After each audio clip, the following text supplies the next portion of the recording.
Hey gamers, Maniac here with GameAccess.net. Oh, you guys can't see me? Hold on. Let me fix that right now.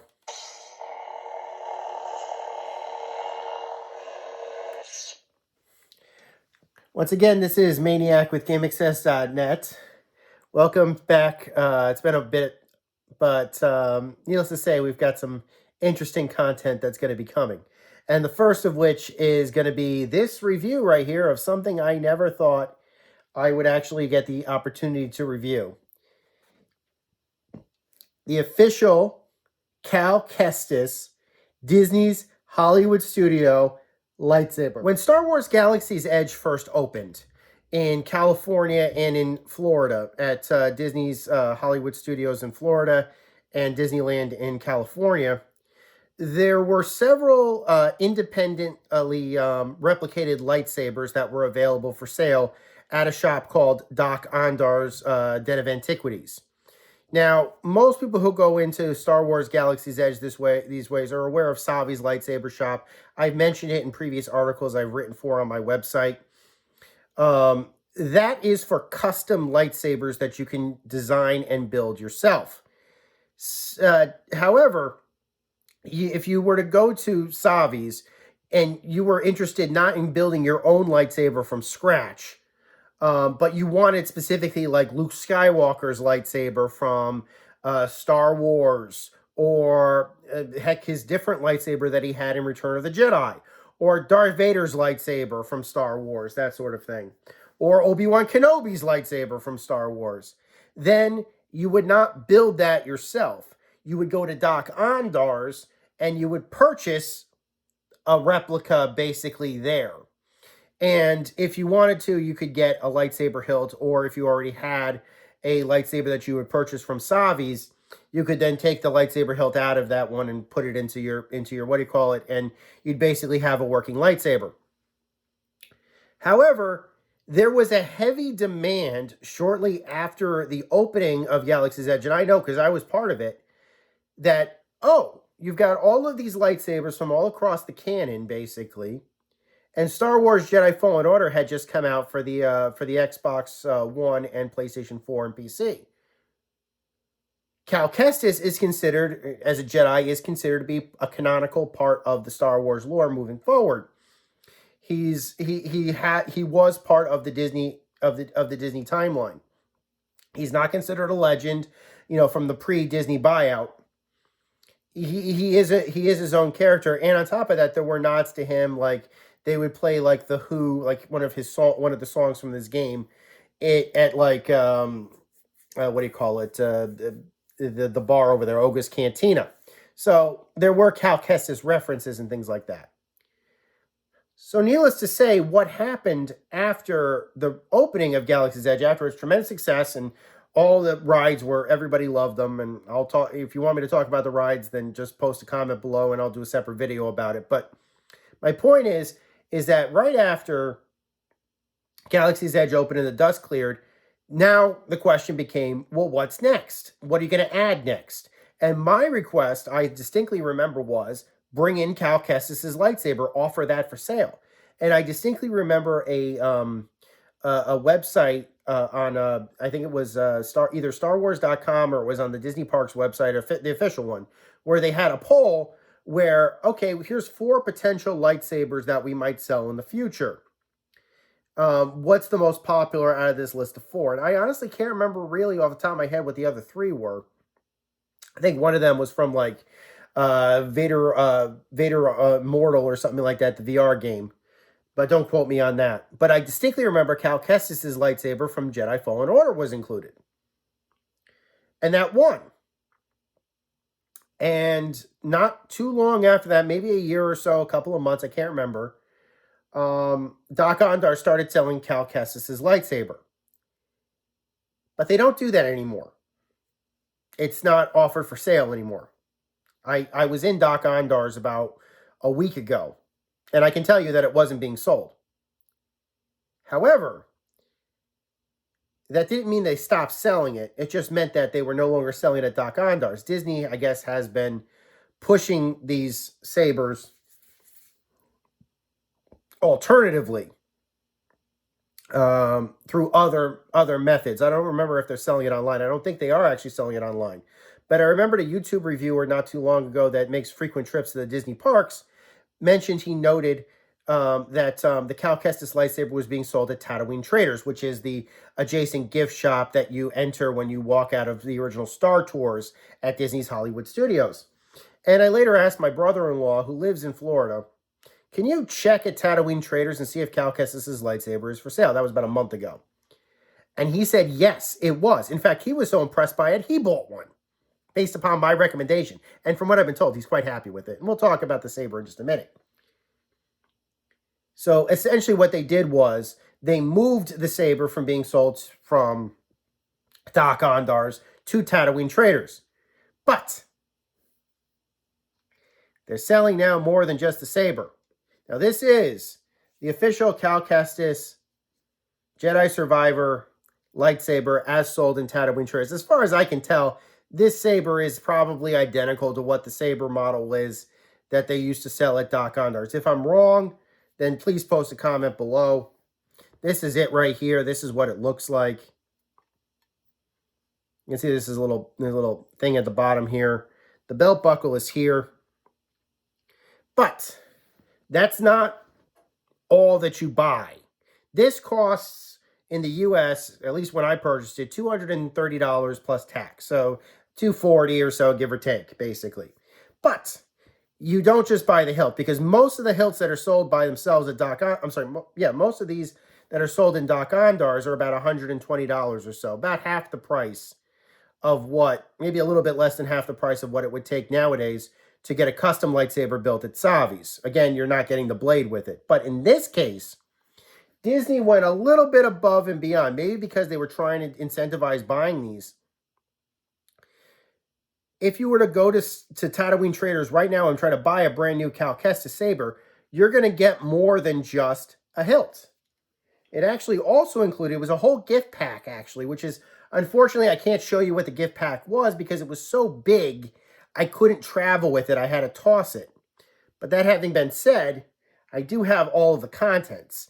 And all of the contents are actually quite worth it, given what was included with it. And I'll try to give equivalent prices or something like that.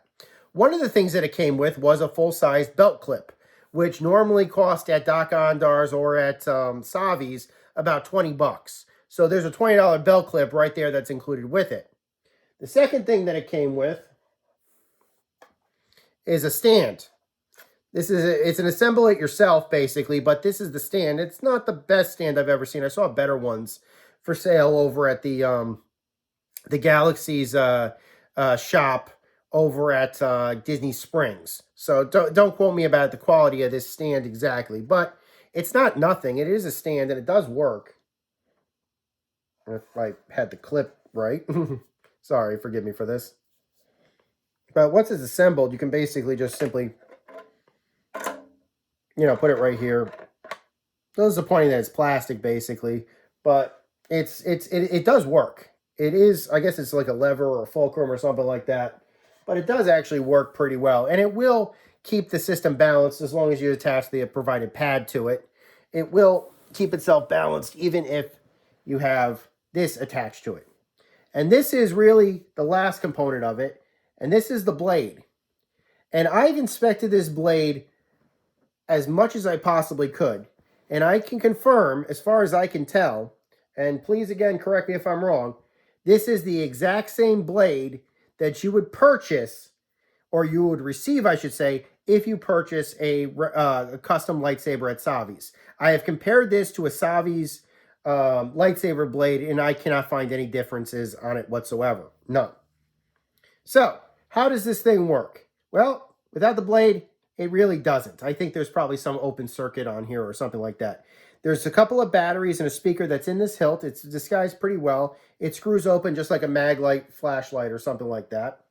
And there is a cap here that you have to remove in order to get the blade in here, but from what I've been told. And once it's in place,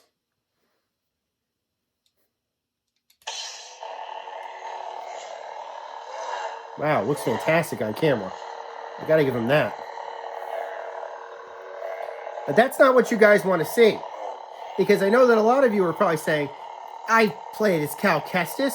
That is not the blade that Cal Kestis had when I played my copy of Jedi Survivor. Oh, what did your guy have? Hold on.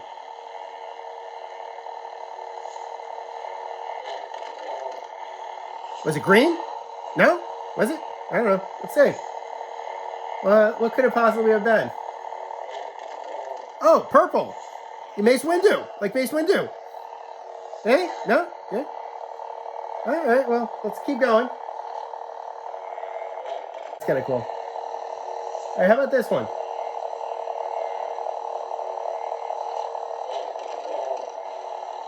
Yellow?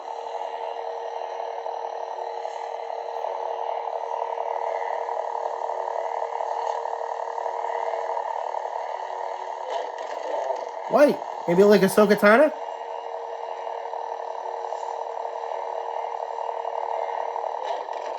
Back to blue.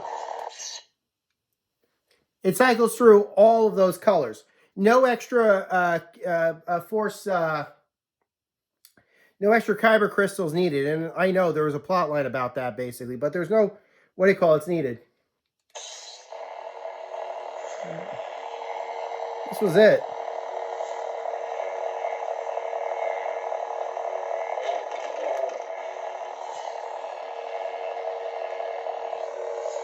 I freaking love this thing.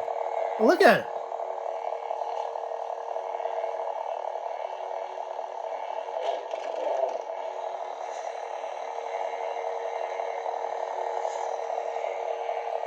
And watch. Let's say you find a color you like. You switch it off. It was that purple, remember.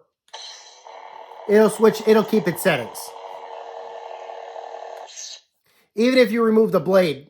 I don't know if you remove the blade, but as long as you keep the blade in place, it'll keep its settings. As for the aesthetics on it, I mean, it's Cal Kestis' saber. I freaking love this design. I love this force shield right here. I love it. I think it's fantastic. This is probably, in the entire Star Wars canon, my favorite lightsaber of the entire, at least favorite looking lightsaber of the Star Wars canon. Why? A couple of reasons, basically, but let's get a couple of them out there. Yes, it is half of a double-bladed staff that was then reconfigured and stuff like that to be a single-bladed staff during, damage. I did really like the double-bladed version of it. That was the final form of it during the end of Jedi Order, but I guess in Jedi Survivor, that saber design did not keep or stay together very well or something like that. I haven't played Jedi Survivor yet, so I can't comment. I left with two sabers. I left with a custom one from Savi's that I constructed myself, and I left with this. And I am very happy I have both of them, to be perfectly honest.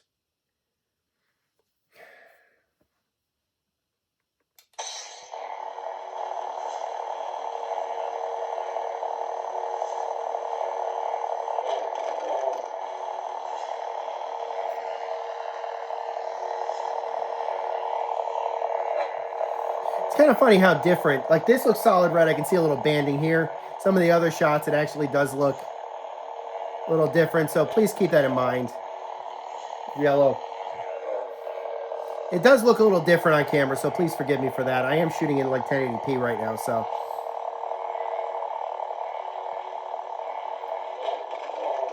White. I guess I have no words. I really do. I really am happy with this. $240. The only problem, it didn't come with a case. Like I said, you could keep if you could keep the packaging for it, then it makes for a pretty decent travel case. But it's so big because it had to fit this. I'm probably gonna have to get like a lightsaber sleeve for it or something. I haven't quite figured out exactly how I want to display this just yet, but needless to say, this will be hanging up in my arcade, my virtual reality arcade, probably alongside my custom Savi's lightsaber. If you want to see a review of that or hear my thoughts about Star Wars Galaxy's Edge, just post a comment below. Until next time, guys, my name is Maniac with GameAccess.net. May the Force be with you.